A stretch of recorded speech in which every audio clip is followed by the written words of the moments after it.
మొదటి అధ్యాయంలో మన వాక్యాన్ని చదివాం పోయిన వారమే. ఒక మంచి కుటుంబ యజమాని పేరు ఎలీమెలకు, కుటుంబ యజమానురాలి పేరు నయోమి. మహులోను కిలియోను ఇద్దరి కుమారులను వారు కలిగి ఉన్నారు మనకు తెలుసు. వాళ్ళు జీవితంలో చేసిన మిస్టేక్ ఒక్కటే, దేవుని మందిరాన్ని విడిచిపెట్టి లోకం వైపు వెళ్ళిపోయారు. వాళ్ళకి డబ్బు ముఖ్యం తప్ప భక్తి ముఖ్యం కాకుండా అయిపోయింది.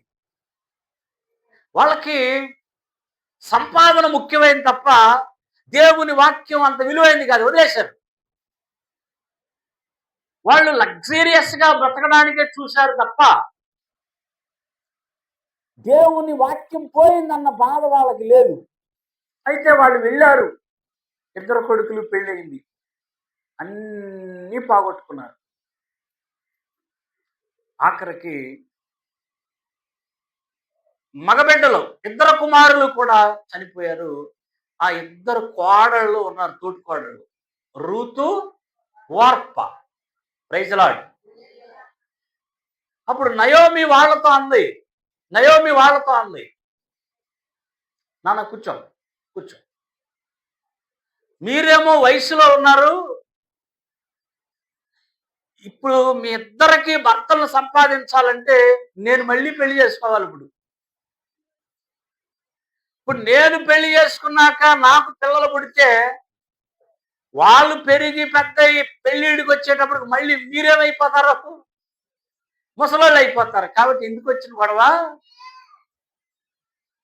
మీ దేశానికి మీరు వెళ్ళిపోండి, మీ కుటుంబం వైపుకు మీరు వెళ్ళిపోండి, మీ పెళ్ళిళ్ళు మీరు చేసుకోండి అని సలహా ఇచ్చింది. అప్పుడు నయోమి ఆ మాట చెప్పగానే ఒక కోడలైన వార్ప వచ్చి నయోమిని ముద్దు పెట్టుకుని వెళ్ళిపోయింది. రూతు నయోమిని ముద్దు పెట్టుకోలేదు కానీ హత్తుకుందంట రూతు. Praise Lord. హత్తుకోవటం గొప్పదా, ముద్దు గొప్పదా? గట్టిగా చెప్పాలి. ముద్దు శరీరానికి సంబంధించింది అయితే హత్తుకోవటం మనసుకు సంబంధించింది. నన్ను వెళ్ళిపోమ్మని కానీ నన్ను విడిచిపెట్టమని కానీ నువ్వు అనక, అత్త నువ్వు ఎక్కడికి వెళితే నేను అక్కడికి వస్తా, నీ జనమే నా జనం, నీ దేవుడే నా దేవుడు, నువ్వు ఎక్కడికి వెళితే అక్కడికి వస్తానని ఆ రూతు ఆ మాట అనగానే నయోమికి ఒక విషయం అర్థమైంది. ఏమిటి ఆ విషయం అంటే, తనతో వచ్చుటకు ఈ రూతుకు మనస్సు కుదిరినది. అది చెప్పండి, ఏం కుదిరింది? పోయిన వారం చెప్పాను, మనస్సు కుదిరింది. ఈరోజు నేను తేడాలు చెప్పి నేను ముగించేస్తాను చాలా క్లుప్తంగా ఈ మాటలు. మనస్సు కుదిరింది. నయోమి ఇద్దరు కోడల్ని ఒక్కసారి మనం కనుక ఆలోచించగలిగితే, రూతుకేమో దేవుని మందిరానికి పోవాలని మనస్సు కుదిరితే, వార్పకేం కుదిరింది? వార్ప మనసు దేనికి కుదిరింది? గట్టిగా చెప్పాలి. రూతు మందిరానికి వెళ్ళిపోవాలి, సన్నిధికి వెళ్ళిపోవాలి అని రూతు మనస్సు కుదురుబాటు చేసుకుంటే, వార్ప ప్రార్థన కాదు పాపంలో వెళ్ళిపోదాం కుదురుబాటు చేసుకుంది. రైట్. ఆ మనసు అలా కుదిరింది, ఈ మనసు ఇలా కుదిరింది. రూతు మనస్సు దానికి కుదిరింది, వార్ప మనస్సు దేనికి కుదిరింది. ఆ కుదిరిన టైంలో కళకళగా ఎవరు కనపడుతున్నారు చెప్పాలి.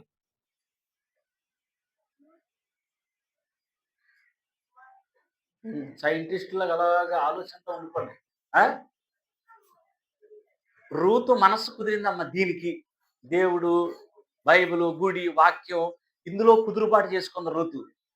వార్ప ఏమో లోకం, సినిమా, ఫోన్లు, ఇది వార్ప, ఇందులో మనసు కుదురుబాటు చేసుకుంది. ఆ ఇద్దరు చెరుకో దారికి వెళ్ళిపోయారు.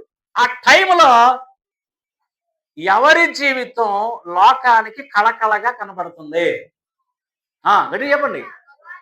వార్పయే. వార్పా జీవితమే బాగున్నట్టుగా అందరికి కనబడతా ఉంది.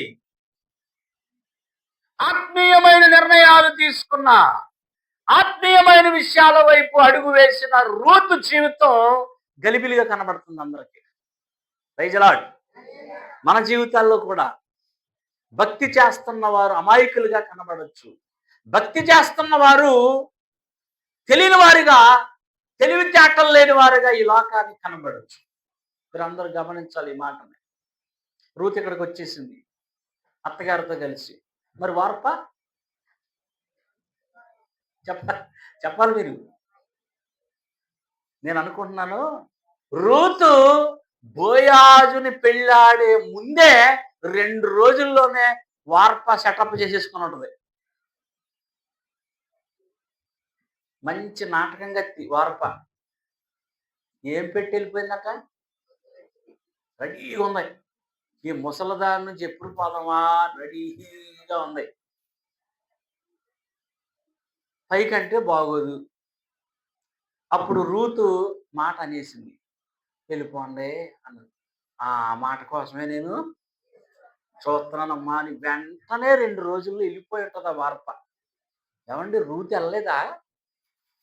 రూతు వెళ్ళే ఆలోచన, రూతుకి ఆ టాలెంట్ లేదా? రూతుకి మంచి చెడ్డ తెలీదా? ఇప్పుడు ప్రజలందరూ మాట్లాడుకుంటారు. వార్ప ఏం చేస్తుంది, రూతు ఏం చేస్తుంది? తన మనస్సుని దైవికంగా సెటిల్మెంట్ చేసుకున్న రూతు ఏం చేస్తుంది? లోకం వరకు మనస్సుని సెటిల్మెంట్ చేస్తున్న వార్ప ఏం చేస్తుందని అందరూ మాట్లాడుకుంటే వాళ్ళ యొక్క రిజల్ట్ అలాగుంది. వార్పకి ఏమండి బాబు, ఫలానా ఓడిని చేసుకొని హ్యాపీగా ఉంది. హ్యాపీగా ఉండటం అంటే ఈ లోకంలో ఏమిటి అర్థం? హలో, హ్యాపీగా ఉండడం అంటే అర్థం ఏంటి? మంచి ఇల్లు, ఆ ఇంట్లో ఒక కారు, ఆ ఇంట్లో పనోళ్ళు, చక్కగా ఉందండి. వార్పకేమండి. మరి రూతు అందరూ అనుకుంటున్నారు ఆ రూతుకి ఏం మతి చెడిందండి బాబు. తాడు బంగారంలో నా ముసల్దాన్ని తెలిపోయింది అంటే ఎక్కడికో. వార్ప ఏం చేస్తుంది? అయ్యి బాబోయ్, వార్ప చాలా గొప్పగా బ్రతుకుతుందండి. మరి రూత్ ఏం చేస్తుంది? రూత్ ఏముందండి, వాళ్ళ పొలంలో వీళ్ళ పొలంలో పరిగేరుకుంటుందండి. ఎంత తేడా చూడండి. మంచి నిర్ణయాలు తీసుకొని మనస్సుని మంచికి కుదురుబాటు చేసుకున్న రూతు పరిగేరుకోవటం ఏంటి? వార్ప మేడలో ఉండటం ఏంటి? ఇది చూచి చాలా మందికి నిరాశ రావచ్చు. భక్తి చేయటం అనవసరం అనుకోవచ్చు, ప్రార్థన అనవసరం అనుకోవచ్చు.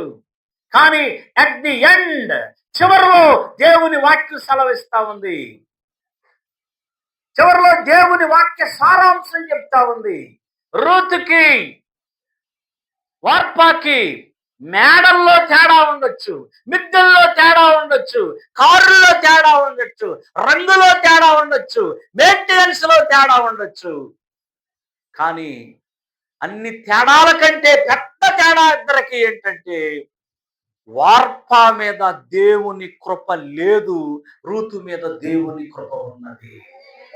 హల్లెలూయా, హల్లెలూయా. ఆ కృపే ఆ రూతు యొక్క తలను పైకెత్తింది ఒక రోజున. ఆ కృపే రూతుని రాణిగా చేసింది. వార్ప ఏమైంది అని అంటే, వార్ప అసలు ఎక్కడుందో అడ్రస్సే లేకుండా పోయింది. ఈ రోజున వార్పాకు అడ్రస్ లేదు. వార్పాకు అడ్రస్ లేదు.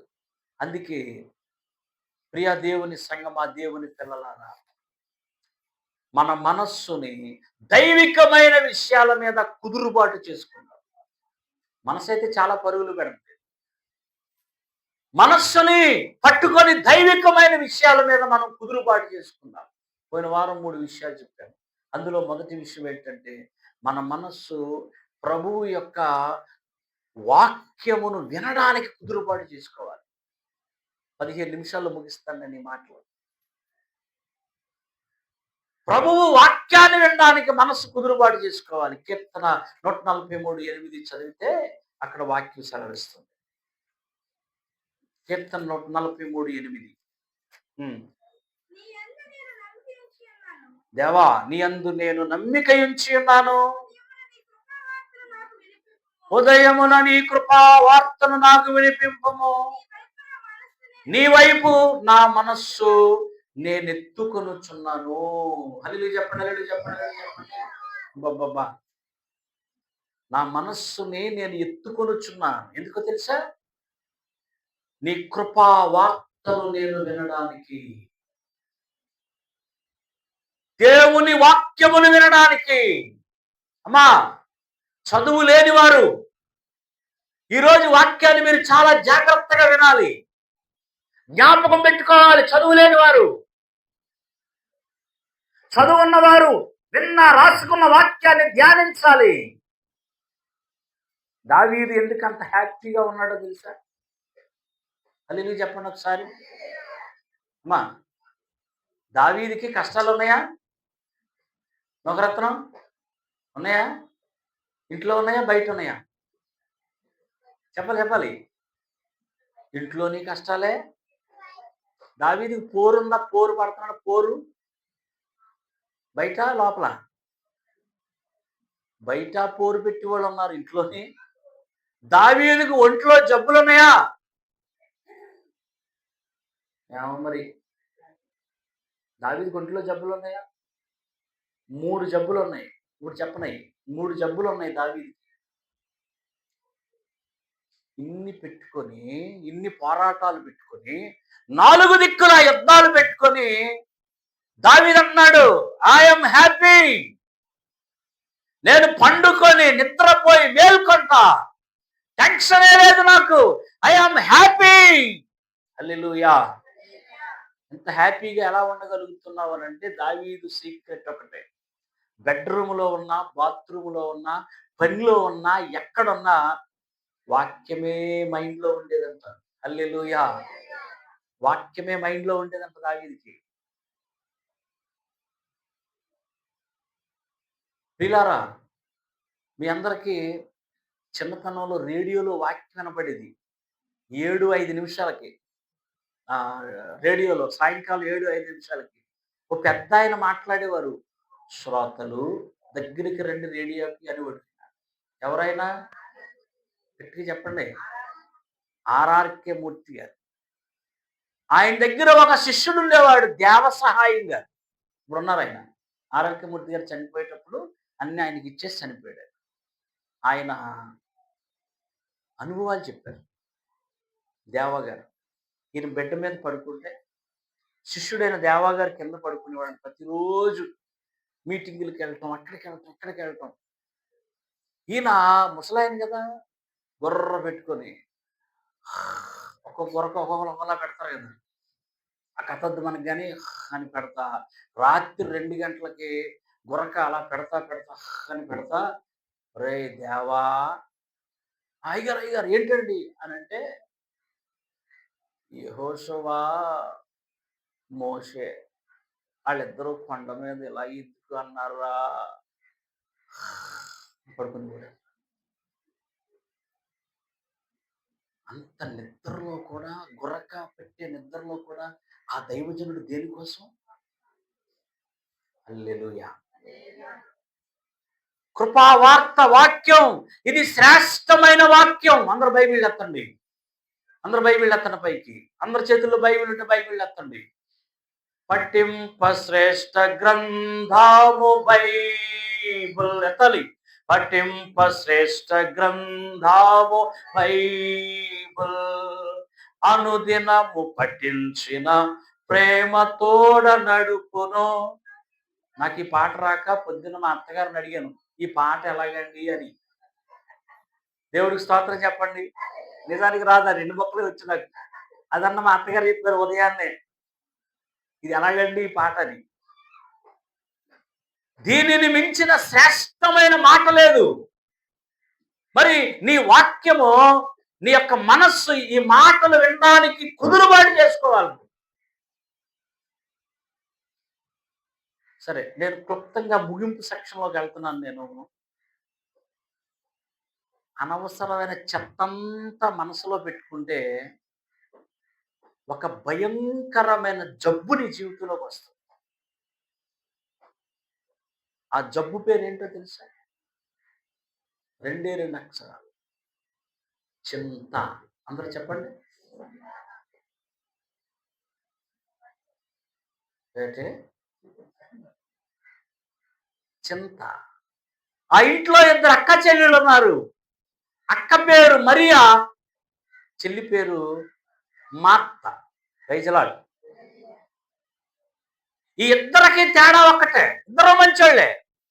నన్ను అడిగితే మార్తాయే చాలా యాక్టివ్. యావరేజ్.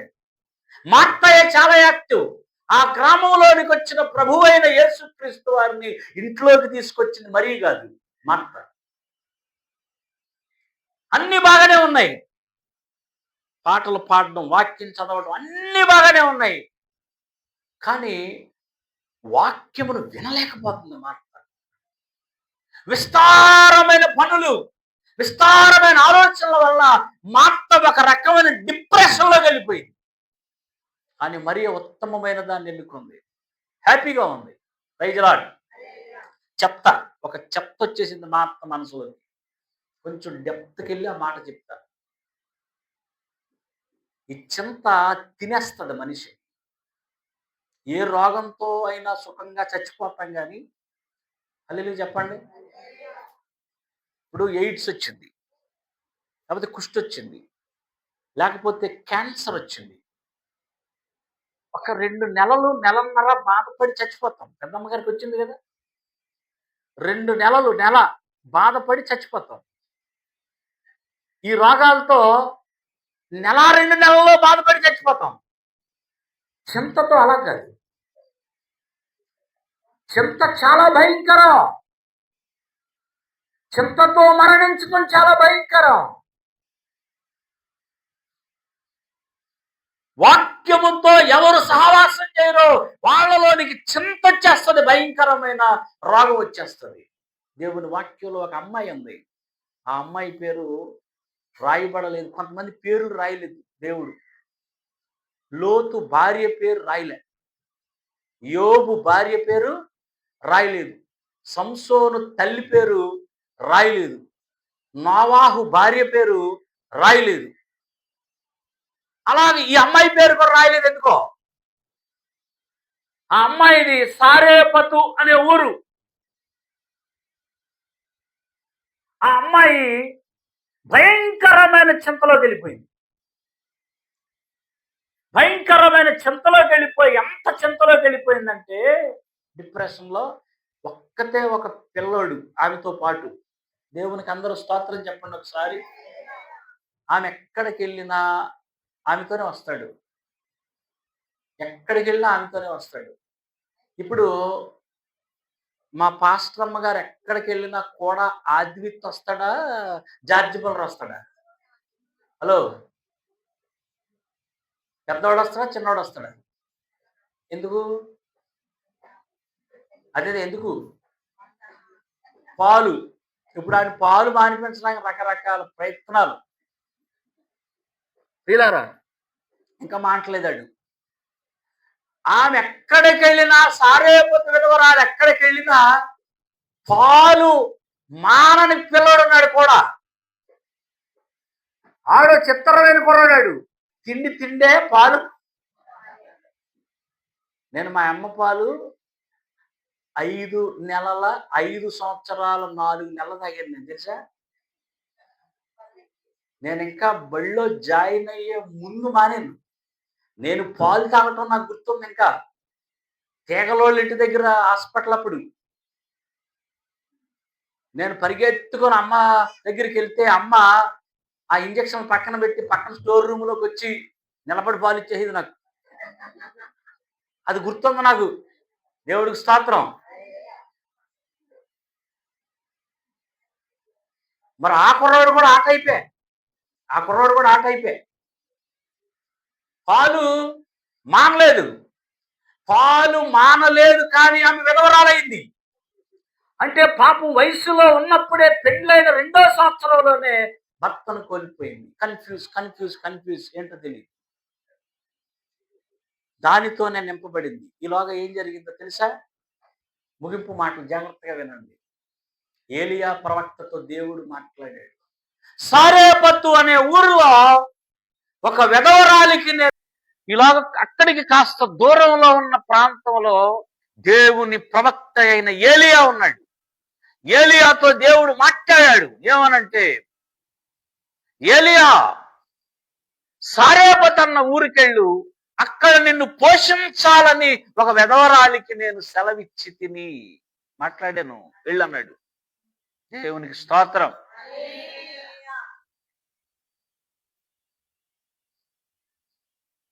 స్వప్నంలో, దర్శనంలో లక్ష్మి, నవ్వాలక్ష్మ, నక్కాలక్ష్మ, దేవుడు మాట్లాడి, నక్కాలక్ష్మి, అమ్మా రేపు నా సేవకుడిని నేను పంపిస్తున్నాను. అర్ధరాత్రి స్వప్నం ఇది. రేపు నువ్వు ఆ సేవకుడికి నువ్వు భోజనం పెట్టాలి అని నక్కా లక్ష్మితో దేవుడు మాట్లాడితే ఆమె మనసు ఎలా ఉంటుందండి? ఇంకా ఎప్పుడు తెల్లారుతుందా, ఏం చేద్దామా, ఏం వండుతావు లక్ష్మి? చెప్పు, ఏం వండుతావు? కానీ ఇప్పుడు అలా అన్నావు, కానీ సాక్షాత్తు దేవుడు చెప్పిన తర్వాత దేవుని మెప్పు ఇంకా పొందాలని రిస్క్ తీసుకొనైనా ఏర్పాట్లు, డైనింగ్ టేబుల్ నిండా అన్ని సర్ది దేవుడు చెప్పాడని ఆమె సిద్ధపడిపోద్ది. గుమ్మ వైపు చూస్తూ ఉంటుంది. అది ఆతృత. ఏలియా, నా దేవుడు అద్భుతకరుడు, ఆశ్చర్యకరుడు, విధవరాల్ని ఏర్పాటు చేశాడంట నన్ను పోషించడానికని జబ్బలు ఎగరేసుకుంటూ వచ్చేస్తున్నాడు. ఎవరో? ఏలియా. తీరా వచ్చేటప్పటికి ఈ విధవరాలు ఏం చేస్తుందంట? పొల్లలేరుతుందంట. ఈవిడి పోనీ పొల్లలేరే మనిషి పొల్లలేరినట్టుందా? అమ్మా కొన్ని మంచినీళ్ళు పట్టురా వెళుతుంది. అదే చేత అప్పం పట్టినట్టే మళ్ళీ ఇదే కథ చెప్తుంది. ఏమని? నా ఇంటిలో కొంచెం పిండి ఉంది, కొంచెం నూనె ఉంది, మేము చావ సిద్ధమై ఉన్నాం. Praise lord. ఇంతకీ దేవుడు ఆమెకు చెప్పాడా చెప్పలేదా? ఏం చెప్పాడు అనుకున్నావు? దేవుడు నిన్ను పోషించటానికి విధవరాలికి సెలవిచ్చి తిని ఎల్లు అని చెప్పాడు. చెప్పుంటే ఏం చేయాలి ఆవిడి? కానీ ఏం చేస్తుంది? చెప్పాడా చెప్పలేదా దేవుడు ఆవిడికి? చెప్పాడా?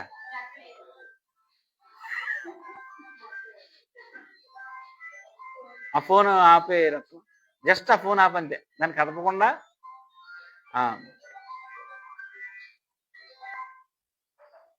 హల్లెలూయా, గట్టిగా హల్లెలూయా. మోషే ఫోన్ మోగిందంటే ఫోన్ ఆపేస్తుంది, ఆపేస్తుంది అంతే. జాలి పడకు ఆ ఫోన్ చేసేవాళ్ళ మీద. చెప్పాడా చెప్పలేదా దేవుడు? చెప్పలేదా?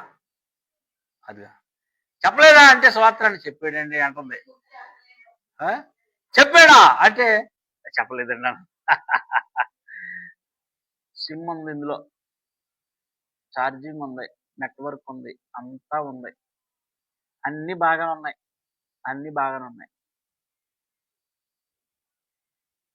కృపారత్నం గారు నాకు వీడియో పంపించారు ఈ లోపల. ఏదో అస్సలు ఇంకా నా దాంట్లోకి రావట్లే, ఎంత చేసింది నా గ్యాలరీలోకి రావట్లేదు, ఇందులోకి రావట్లే. ఏమంటారు? పంపించాడు. అది అది అది ఆ పాయింటే కావాలి రత్నం నాకు. ఎంత చిన్న ఫోటో పంపినా ఇందులోకి రావట్లేదు. ఎందుకో తెలుసా? మెమరీ ఏమైపోయింది? అది ఏమైపోయింది? మెమరీ ఫుల్ అయిపోవటం వల్ల ఆయన ఏం పంపినా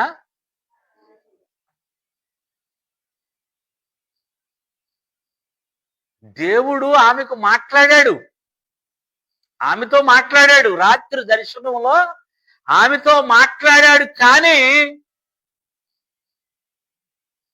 ఆమె హృదయము నిండా, ఆమె పాత్ర నిండా చెత్తే ఉంది. అసలు దేవుని స్వరాన్ని గ్రహించే ఆ ఆలోచన కూడా ఆమెకి, ఇంకెప్పుడు చూసినా ఇదే గొడవ. నా బ్రతుకు ఎలాగా, నా పిల్లోడు ఎలాగా, నా జీవితం ఎలాగా, నాకు రోజు ఎలా గడుస్తుంది, నా అప్పులు ఎలా తీరుతాయి, ఈ కరువు ఎప్పుడు పోద్ది, ఏంటి నా పరిస్థితి, ఇదే ఆలోచన, ఇదే ఆలోచన. ఉదయాన్నే లేవగానే రాత్రి వచ్చిన కళ మనకు జ్ఞాపకం రావాలిగా. అందరూ స్తోత్రం చెప్పండి ఒకసారి. పైగా రాత్రి కళలో మాట్లాడింది ఎవరు? ఆ దైవజనుడు వస్తాడు. ఎంత మంచి కళ అండి అది. హల్లెలూయా చెప్పండి, హల్లెలూయా చెప్పండి. ఈరోజు లబ్బర్తి సంఘంలో ఇద్దరు సహోదరులు కళలు వచ్చాయి, వాళ్ళకి కళలు చెప్తున్నారు. ఎంత మంచి కళ వచ్చిందమ్మా. ఉదయాన్నే లేవగానే అమ్మో దేవుడు మాట్లాడాడని దేవుని పని మీద ఉండాలి. కానీ ఉదయం లేవటమే ఆమె మెమరీ అంతా దేంతో ఫిల్ అయిపోయింది. చింత చింత చింత, ఆలోచనలే. అసలు దేవుని వాక్యము పైన ఆమె మనస్సు ఎంత కూడా స్థిరం అవ్వటం లేదు. ఎంత కూడా దేవుని స్వరము మీద మనస్సు పెట్టలేకపోతుంది.